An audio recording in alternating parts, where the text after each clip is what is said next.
जैसे देखो हमने आपको बताया है पदार्थ, जो स्थान भी है जिसका द्रव्यमान उसे हम क्या कहते हैं, पदार्थ है। फिर हम आपको बताया पदार्थ की कितनी अवस्था होती है, पदार्थ की दो अवस्थाएं होती हैं। कौन कौन सी अवस्था होती है, भौतिक अवस्था और रासायनिक अवस्था। भौतिक अवस्था क्या क्या होती है, जैसे ठोस द्रव गैस है। रासायनिक अवस्था क्या होती है, रंग परिवर्तन, ताप परिवर्तन और ताप परिवर्तन है रासायनिक। फिर उसके बाद हम उसके बाद आपको बताएं रासायनिक प्रक्रिया। रासायनिक प्रक्रिया किसे कहते हैं, जब दो या दो से अधिक तत्व क्या करते हैं, जब दो या दो से अधिक तत्व भाग लेकर किसी नए उत्पाद का निर्माण करते हैं उसे हम क्या कहते हैं, रासायनिक प्रक्रिया कहते हैं। फिर देखो रासायनिक समीकरण।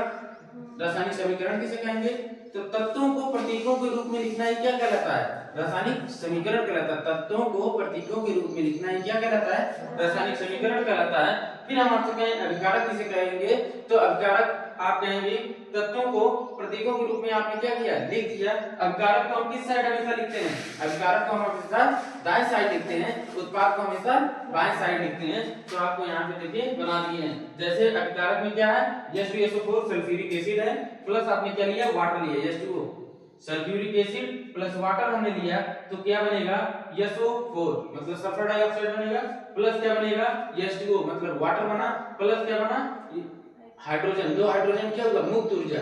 जैसे इसमें मुक्त ऊर्जा क्या है, ये है, उत्पाद में क्या हो रहा है, मुक्त ऊर्जा का क्या हो रहा है, रिलीज हो रहा है। यही चीज बताएं कि मुक्त ऊर्जा क्या होती है, मुक्त ऊर्जा हमेशा क्या होती है, अभिकारक की मुक्त ऊर्जा हमेशा पॉजिटिव में होती है और उत्पाद की मुक्त ऊर्जा हमेशा नेगेटिव होती है। आप देखिए कि यहाँ पे दो हाइड्रोजन क्या हो रहा है, स्वतंत्र रूप से बाहर जा रहा है, तो यानी इसकी ऊर्जा घट रही है ना, तो मुक्त ऊर्जा हमेशा उत्पाद की क्या होगी, कम होगी, और अभिकारक की क्या होगी, पॉजिटिव होगी।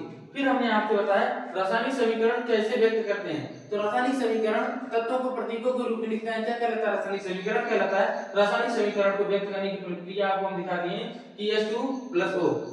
जैसे दो तत्व, जैसे आपको दो तत्व, जैसे हमने आपसे कहा पानी ले लीजिए और चीनी ले लीजिए, तो दो अलग अलग तत्व है ना, तो उनको जब आप मिक्स करेंगे तो उसे क्या बोलेंगे, हम शरबत बोलेंगे, ना कि पानी बोलेंगे या तो मीठा पानी बोलेंगे, तो उसका उत्पाद अलग हो गया।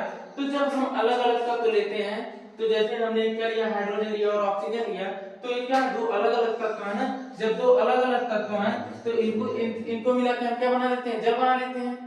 फिर आपसे हम क्या NaCl ले लीजिए, सोडियम प्लस क्लोरीन ले लीजिए, तो क्या बन जाएगा, सोडियम क्लोराइड बन जाएगा, साधारण नमक बन जाएगा। अब हम आपसे कहें रासायनिक अपक्रिया हम कराते क्यों हैं, जैसे आप ये सोचेंगे कि रासायनिक अपक्रिया हम कराते क्यों हैं, रासायनिक अपक्रिया क्यों जरूरी है, तो रासायनिक अपक्रिया इसलिए हम कराते हैं कि नए नए उत्पाद बनाए जा सके, नए नए तत्व बनाए जा सके या नए नए उत्पाद बनाए जा सके।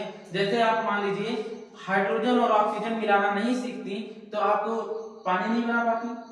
हम आपसे कहते हैं कि सोडियम और क्लोरीन आप नहीं मिला पाएंगे तो आप नमक नहीं बना पाते।